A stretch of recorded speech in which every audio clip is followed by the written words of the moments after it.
Jagung modern itu produktivitasnya luar biasa. Jauh banget dari apa yang bisa kita bayangin seabad lalu. Tapi ini bukan kebetulan loh.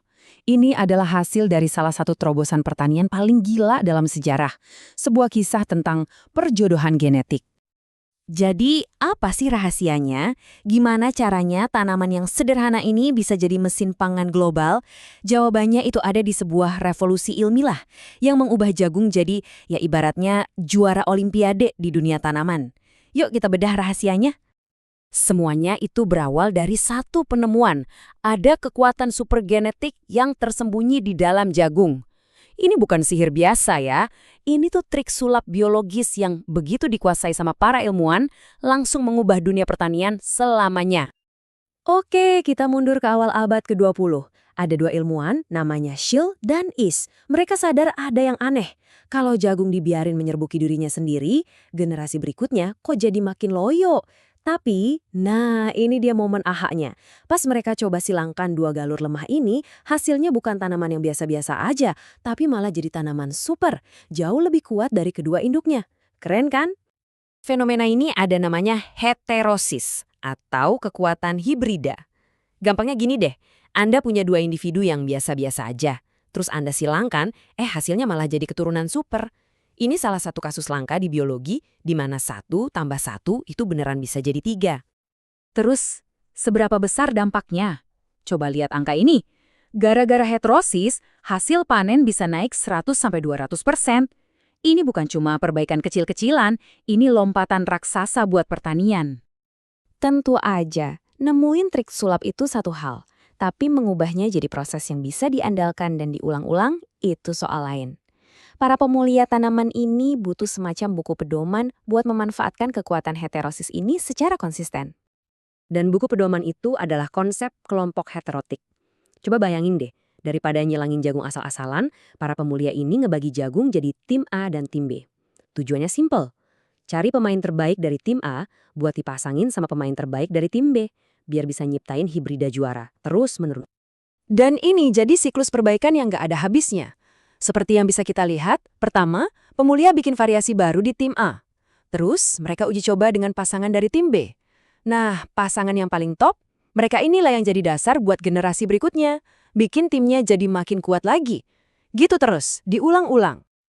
Oke, sekarang kita lihat yuk gimana buku pedoman ini diterapin di seluruh dunia. Soalnya, ide ini nggak cuma berhenti di laboratorium, tapi beneran ngasih makan dunia.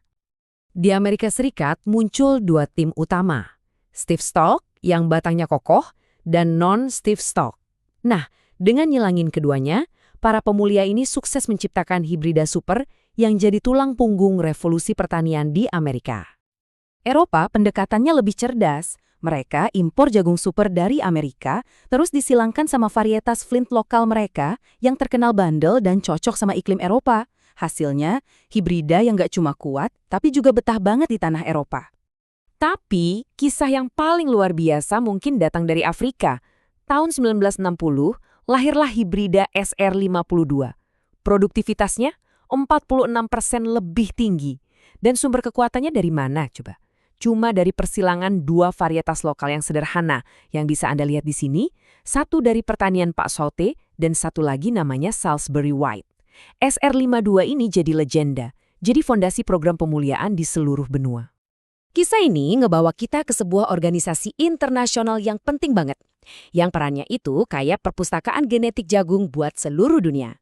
Mereka mastiin buku pedoman ini terus diupdate untuk generasi-generasi mendatang.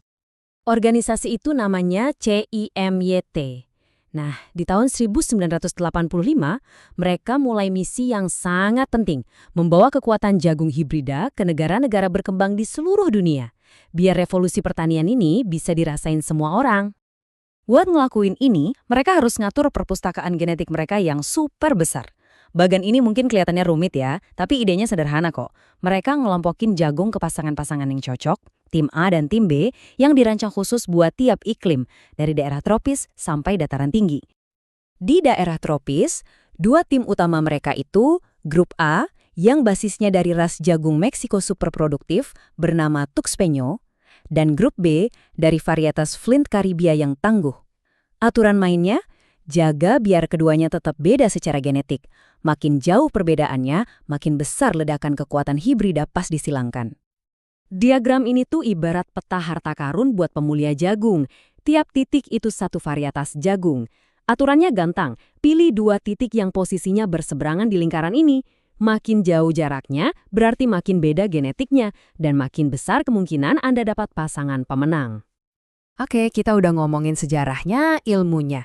Tapi intinya, kenapa sih ini penting buat kita? Apa dampaknya buat dunia? Karena pekerjaan ini masih jauh dari selesai.